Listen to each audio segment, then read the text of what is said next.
आप उनकी नौजवानी पर दावा उनको ही करने थे। हाँ मुफ्ती साहब आप यंग, हाँ पूछे। अरे भैया सर मेरा सवाल ये है, कुछ इनसे भी तो पूछो जी। हाँ। नहीं बस आपसे एक सवाल है। जैसे थीस्टों के पास अपने जो ईश्वर को मानते हैं उनके पास अपने सोशल गेट टुगेदर्स हैं, 5 रोज़ा क्रिसमस आने वाला है, होली है, दिवाली है, ईद है। एथिस्ट क्या ऑफर कर रहे हैं? मतलब मैं इनकी दुकान से बोलूं मैं आना चाहता हूं उस तरफ, पर मैं अट्रैक्ट नहीं हो पा रहा हूं। मैं सोशल गेट टुगेदर्स क्या है आपके पास? वो ये कह रहे हैं कि जो धार्मिक लोग हैं, अलग अलग धर्म के लोग, उनके उत्सव त्योहार कॉन्ग्रेगेशन बहुत हैं। अब आपको मैं एक सुनाता हूँ, यहाँ हिस्टोरियन भी बैठे हैं। मृदुला जी आप बताइएगा सही है कि नहीं। ये एक कॉन्स्टेंटाइन एक ग्रीक रोमन बादशाह था जो क्रिश्चियनिटी आने के 400 साल बाद उसने डिसाइड किया कि मैं क्रिश्चियन हो जाऊंगा, मेरी पूरी स्टेट कैंसिल हो जाएगी। उस ज़माने में ऐसे ही होता था, राजा जो धर्म इख्तियार करता था वो जनता भी कर लेती थी, इसलिए कि वो हो गया था बैंकक्रप्ट। और उसे जो मेडिटेरियन कोस्ट के रिच क्रिश्चियन वो थे मर्चेंट, उससे पैसा चाहिए था। तो उसने कहा यार क्रिश्चियन हो जाओ। तो उसने अपने वजीर से कहा कि भाई ये हिस्ट्री है कि अब हम लोग क्रिश्चियन हो जाते हैं।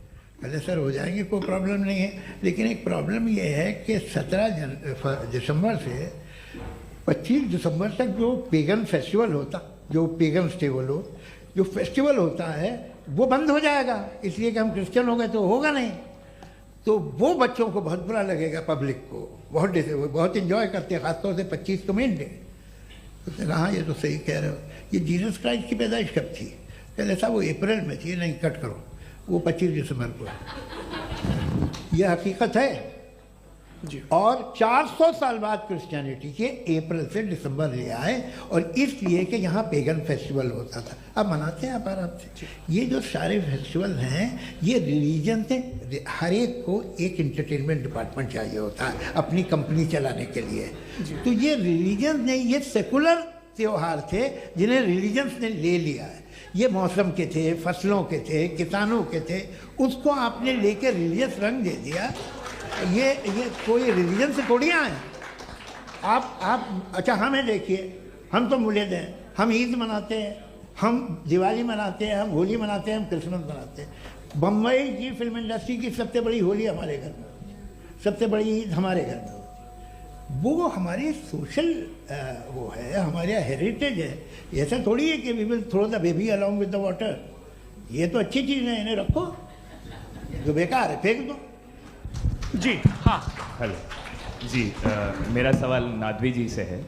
जैसा कि आपने बोला कि गॉड टाइम के भी परे हैं और गॉड इतनी कॉम्प्लेक्स चीज़ है कि उसे ह्यूमन माइंड समझ नहीं सकता, और गॉड ने अर्थ पे फ्री विल भी दे दी है, तो आप अपना वक्त ज़ाया क्यों कर रहे हैं गॉड के बारे में बात करके? अपन को तो बात करनी चाहिए कि सोसाइटी को बेहतर कैसे करें। जी मैं गॉड वही बताता है सोसाइटी को कैसे बेहतर करे। अभी मैं आपका जवाब देता हूँ।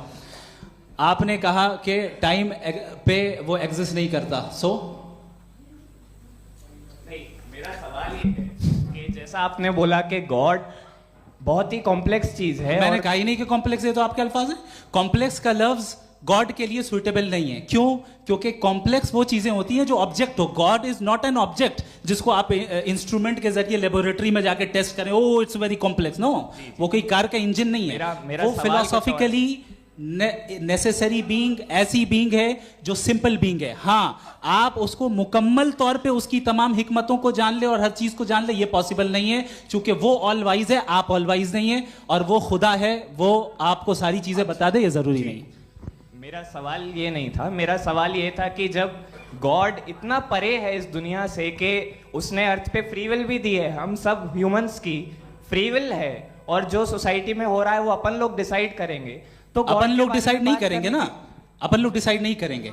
गॉड जो है, गॉड ने वो उसकी जात, उसकी एग्जिस्टेंस टाइम एंड स्पेस से परे है, लेकिन वो हमारा टेस्ट ले रहा है, और उसी गॉड ने हमें बताया कि तुम्हें क्या करना है क्या नहीं करना है, तो जाहिर उस गॉड की बात सुनेंगे ना। जी, वो पीछे एक चश्मा लगाए जो मैम खड़ी हैं, उनको दीजिए। हाँ आप जी जी बिल्कुल आएंगे। देखिए मैं कोशिश कर रहा हूँ सब तरफ जाने की। हाँ उनको दीजिए माइक। जी हेलो सर, मैं ओमनी प्रेजेंट नहीं हूँ, टाइम पाबंद हूँ, और जहाँ तक कोशिश कर सकता हूँ करूँगा। जी अपना नाम बताइए। मेरा नाम उर्सुला है, मैं दिल्ली यूनिवर्सिटी की एक स्टूडेंट हूँ और मैं स्टूडेंट फेडरेशन ऑफ इंडिया से हूँ। मेरा सवाल मुफ्ती जी से है कि इस हॉल के इस कमरे में बैठ के हम लोग रेप की मोरालिटी के बारे में फिलोसफिकली बात तो कर सकते हैं, बट असलियत ये है कि रोज़मर्रा की ज़िंदगी में औरतें रेप के थ्रू गुजरती हैं और हम लोग सिर्फ नंबर्स पे इस तरह नहीं देख सकते, क्योंकि कितनी औरतें हैं इन कंट्रीज़ में जहाँ पे आप बता रहे हैं कि केसेस कम हैं, जिनका एक्सेस है कि वो जाके केस फाइल कर सकें। कितनी औरतें हैं जो जिनको काम करने की आज़ादी है उन कंट्रीज़ में। यूरोप में ये आज़ादी आ गई, यूरोप में ये रूल्स आ गए, तो हम आज उसके बारे में बात कर पा रहे हैं। जी, जवाब। आपने ये कहा कि कमरे में बंद होकर हम लोग इस पर फिलोसफिकली बात कर सकते हैं, लेकिन हकीकत में क्या हो रहा है, वो ग्राउंड लेवल पे क्या हो रहा है, जो बहुत गलत हो रहा है और वो सफ़र कर रही हैं। आई अग्री, बहुत गलत हो रहा है और जो गलत हो रहा है उसको हमें रोकना है। और क्यों रोकना है, वो गलत क्यों है? हमारे पास इसका ऑब्जेक्टिव फाउंडेशन है, इनके पास उसका ऑब्जेक्टिव फाउंडेशन नहीं है। मैं ये कहना चाह रहा हूँ कि जहाँ पे भी जुल्म हो रहा है, जहाँ पे भी औरत पे जुल्म हो रहा है या उसकी इज्जत लूटी जा रही है या उसे तकलीफ पहुँचाई जा रही है, और सिर्फ औरत नहीं, किसी इंसान के ऊपर भी जुल्म हो रहा है, तो उसके खिलाफ खड़ा होना, ये मॉरलिटी हमारे पास गॉड के पास से आई है। वरना जावेद साहब तो कह रहे हैं कि जो है मेजॉरिटी डिसाइड करेगी, तो मेजॉरिटी तो कभी भी बदल सकती है। क्या आप हाँ। ये थोड़ी सी आपको गलतफहमी है। मैं अगर मेरे जुमले से ये मतलब निकला या मैंने कहा तो ये जुमला मैं वापस लेता हूँ, ये मेरा मतलब ही नहीं था कि मेजॉरिटी डिसाइड करेंगे। मेजॉरिटी डिसाइड करे तो दुनिया में बड़ी वैसे आपने कहा था ये जुमला, अच्छा हो सकता है, मैं मान रहा हूँ। बाद में रिकैप कर लेंगे। अरे भाई, एक सेकंड मैं अपनी एक्सप्लेनेशन दे रहा हूँ। मुनासिब बात यह है कि हम सब के सब दिल में जानते हैं कि क्या अच्छा है क्या बुरा है, हमें पता है अच्छी तरह से। जो लोग बुरे काम करते हैं उन्हें भी मालूम अच्छा क्या है। यही तो सवाल था हजरत कि फिर ये मोरालिटी आई कहाँ से? Cross examination. हाँ जी, हाँ। मोरालिटी साथ रहने की डिजायर से आई, यानी साथ रहकर जो कुछ कह दे, जो कुछ कर दे, वो हो जाएगा? नहीं नहीं, तो आप कायदे से रह ही कर सकते हैं जब तक लोगों में मोरालिटी हो, वरना क्यास हो जाएगा। ये आपको कैसे पता? जी, हमने देखा ना, जहाँ मोरालिटी का क्यास हो गया, हम देखते हैं। कहाँ पे देखते भाई? दुनिया में। आप जो कह रहे हैं, आप कहीं पे अगर गलत हो रहा है तो उसको आप गलत देखिए। आप एपिस्टेमोलॉजी की बात कर रहे हैं, मैं ऑन्टोलॉजी की बात कर रहा हूं। मैं इस बहस फाउंडेशन के बाद क्या आप दोनों लोगों को चाय पे होस्ट करूंगा, वहां पे क्रॉस एग्जामिनेशन कर लीजिएगा। अभी ऑडियंस का हक मार रहे हैं आप लोग भाई। सर, जस्ट लोग हैं आप लोग। और ये भाई ये हाँ, उधर आएंगे, उधर जी सर, आएंगे। अच्छा सर मेरा नाम लईकुर रहमान है और मैं अलीगढ़ मुस्लिम यूनिवर्सिटी का स्टूडेंट हूँ। और जहाँ तक मुझे पता है कि sir you are also product of Aligarh Muslim University. मैं भी उसी चमन का बुलबुल। हाँ सर, तो बहुत खुशी हुई मुझे जान करके कि मैं आपसे मिलूंगा। सवाल सर, मेरा सवाल यह है, सर सैयद अलैहि रहमा का नज़रिया यह था कि खुदा के वजूद को अक़ल के दायरे में रह कर के तलाश करना, न कि पूरी तौर से उसका इनकार कर देना। Sir, how will you define it? नहीं, तो ये तो आप इन्हें बताइए। ये सवाल आपके खुदा का वजूद साबित कर रहे हैं। नहीं तो सर, आपने इनकार कर रखा है, इस वजह से मेरा क्वेश्चन। उन्होंने यही सर, एक सेकंड, सर सैयद ने यही कहा ना कि अकल से आप खुदा के वजूद को साबित नहीं कर सकते, यही कहा ना भाई।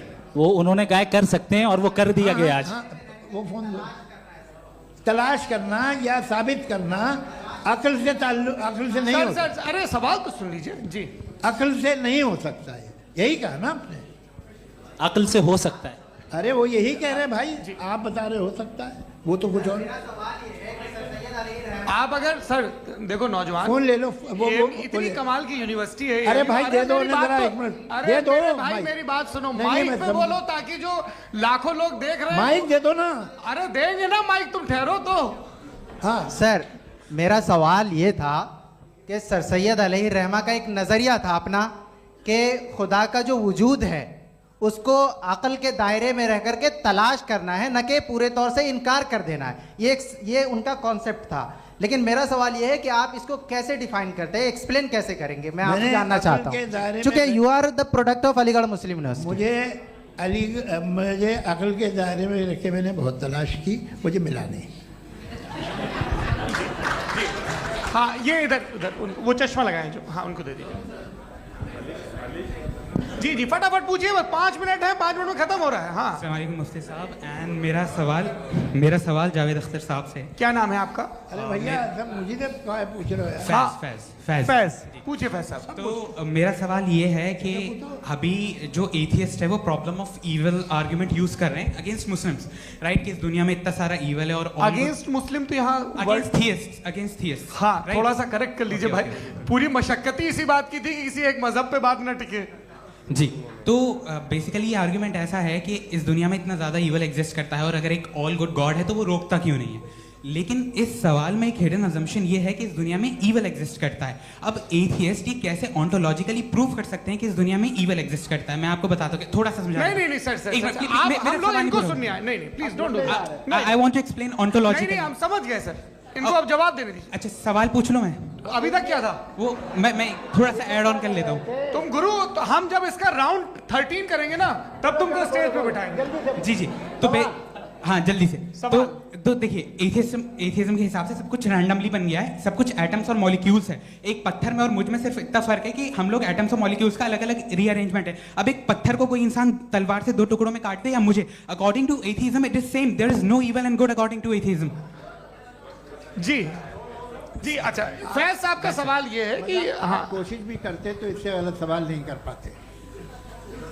एक लाइफ फॉर्म है और लाइफ फॉर्म में फीलिंग्स हैं, मतलब लाइफ फॉर्म सुनता है, देखता है, टेस्ट कर सकता है, फील कर सकता है। तो उसकी ये जो क्वालिटी इस बबल में आ गई है वो जानवर में भी है, इंसान में भी है। तो जाहिर है कि उसे कोई तकलीफ पहुंचेगी, तो चूंकि उसके पास वो सेंसिटिविटी है तो मैं करेगा। पत्थर में वो सेंसिटिविटी नहीं है। तो ये क्या सवाल हुआ कि अगर पत्थर को काटा तो पत्थर को तकलीफ नहीं होती, तो आपको काटे तो आपको क्यों तकलीफ हो? बैठ जाइए। जी हाँ अगला सवाल। हाँ पूछिए जी जावेद अख्तर साहब। अरे भैया सब आप लोग मुफ्ती साहब को छोड़ रहे हैं और मेरे ही पीछे पड़े हैं क्या? फिर चलो बोलो भाई। You asked how God can exist when children die in Gaza. हाँ? You asked how God can exist when children die in Gaza, and you also mentioned the rise of atheism in Europe. But the same events also are leading many atheists and non-believers to turn towards faith.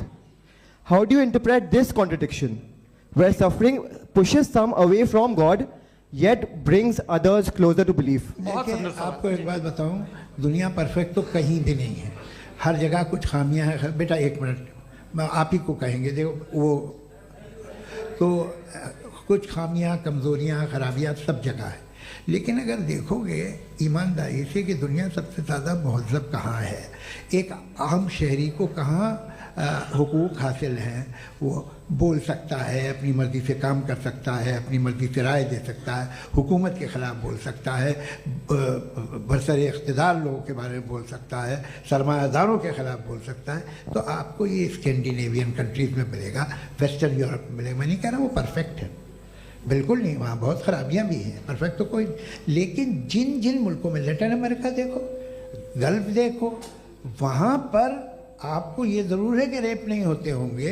Rape की ज़रूरत क्या है भाई? उसको तो ख़रीद लो, घर में रखो, सड़क पर रेप करने की क्या ज़रूरत है? मगर सुनिए, मगर हकीकत ये है कि वहाँ शख्सी आज़ादी राय देने की, बोलने की नहीं है। जी ये एक आखिरी सवाल मुफ्ती साहब से। हाँ मैम, इनको माइक दीजिए। शुक्रिया। मेरा नाम मनीषा है, मैं हरियाणा से आई हूँ।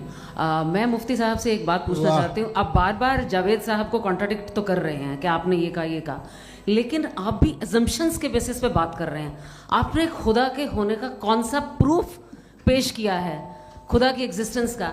अब इस सवाल को अलग रहने दीजिए, कौन एथीस्ट है कौन नहीं है। और दूसरी बात जो आपने एक छोटी सी कही थी कि ये फ्री विल का इस्तेमाल करता है इंसान अपनी, लेकिन इस फ्री विल का इस्तेमाल में मतलब खुदा ने ये दे दी सबको ये इजाज़त कि वो कितना घिनौनापन और कितने ज़्यादा ख़राब से ख़राब तरीके इस्तेमाल कर सकता है। जवाब सुनते जी। आप फ्री विल को मानती है ना, या अब कहती है कि फ्री विल नहीं है ना? मानती है ना? तो अब आपके पास इसका कोई एक्सप्लेनेशन नहीं है कि अगर एक इंसान उस फ्री विल का इस्तेमाल करके गलत काम कर रहा है और बच के अच्छी ज़िंदगी गुजार के निकल जा रहा है, उसका कोई रिकम्पेंस नहीं है। हमारे वर्ल्ड व्यू में जो इंसान गलत काम कर रहा है उसको भी रिकॉम्पेंस यानी उसका बुरा बदला मिलना है, और जो सही काम कर रहा है उसको सही बदला मिलना है। लिहाजा जो फ्री विल है वो इस तरीके से है कि एक लिमिटेड टाइम तक खुदा ने मोहलत दी है। ऐसा नहीं कि छूट दे दी, जो करना है करते रहो हमेशा। वक्त आएगा जब एग्जाम का टाइम खत्म होगा तब रिजल्ट आएगा, दौराने एग्जाम जबरदस्ती आपको नहीं बताया जाएगा। अरे भाई एक सेकंड, जी, एक सवाल मुफ्ती साहब से मेरा, सर, मुफ्ती साहब से जी, एक सवाल। हाँ, हाँ, मुफ्ती साहब, एक रुक जाइए, आपसे फोन, आप इसके बाद पूछ आपसे लीजिएगा, माइक यहीं छीन रहेंगे वो। चुका। हाँ, बोलिए। मैं मुफ्ती मैम, साहब एक एक ही सेकंड। सवाल करता हूँ कि अगर जो हो रहा है फ्री विल से हो रहा है और एक दिन बरोज़ क़यामत इंसाफ होगा मैशर में वगैरह वगैरह, तो दुआ क्यों मांगते हैं लोग? दुआ मांगते हैं इसके मतलब है अभी भी उसने ये डिपार्टमेंट रखा है कि मैं रोज़मर्रा की ज़िंदगी में इंटरफेयर बिल्कुल कर बिल्कुल, सकता हूं। He can. तो तुम कैन हो, तुम मुझे नौकरी दिला देते हो, मेरे बेटे को ग्रीन कार्ड दिला देते हो, और 45,000 बच्चे मरते उन्हें रोकते नहीं हो। नहीं तो क्या आप ये कह रहे हैं कि इस दुनिया में जालिमों को कभी पकड़ी नहीं होती है? अरे जो भी पकड़ होगी वो बच्चे रोते हैं। बिल्कुल, देखें वो मैंने औरतें अपने रोती हैं ओपनिंग जिनके स्टेटमेंट में यही कहा था आप कि मुझे जनाब नौकरी जावेद साहब दिलवा सिर्फ रहे हैं, इमोशनल मेरी आर्गुमेंट बेटी की जैसे दिस सही इज जगह एन शादी इमोशनल करा रहे हैं। आर्गुमेंट। ये छोटे मोटे काम देवियों और इसके पीछे देवियों और इसके पीछे का रीजन मैंने बताया क्या है, देखिए, इसके मैं पीछे का बार-बार यहाँ विजडम क्या है पर मैंने बताया। मंच से आप लोगों को सज्जनों इसलिए कह रहा हूं ताकि थोड़ा सा आपके कॉन्शियंस पे जोर रहे कि आपको ऑर्डर बचा के रखना है। वक्त तय हुआ था, ये वक्त पूरा हुआ, आपने इतने धैर्यपूर्वक सुना, मैं आप सबका बहुत बहुत शुक्रगुजार हूं। यदि इन दोनों विद्वानों की इच्छा होगी तो कभी हम इस बातचीत का राउंड 2, राउंड 3, यही तो देखिए खूबी है इंसान की कि बहस मुबाहसे में वो पड़ा रहता है। आप लोगों ने बड़े धैर्य का परिचय दिया, बहुत बहुत शुक्रिया। इसी के साथ ये बातचीत यहाँ पे आप समाप्त लोग को होती है। मैं एक बात बता दूं, ये सारी बहस हो गई, अब मुफ्ती साहब और बड़े मुफ्ती साहब इन साथ के साथ मैं खाना खाने वाला हूँ। अच्छा